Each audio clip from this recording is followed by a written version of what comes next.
Ikaw lang ang totoo, mga pamilya mo, kaibigan mo, hayop at bagay-bagay ay imahinasyon mo lang.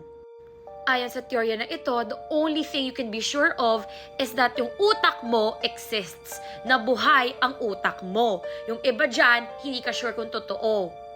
Na lahat ng tao na nakilala mo, mga experiences mo with them, ay nasa utak mo lang, ay imahinasyon mo lang, gawa-gawa lang ng utak mo. Only you exist. Yung iba dyan ay illusion mo lang. So, illusionada ka, sis. So, yung mga times na na-fall in love ka, nagpakasal ka, na-heartbroken ka, naglabas ka with friends, lahat yon ay gawa-gawa mo lang at imagination mo lang. Well, more like hindi ka sure kung totoo yung mga yon.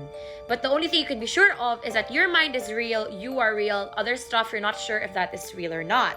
So, medyo sa similar sa egg theory na pinost ko before. So, what does it feel na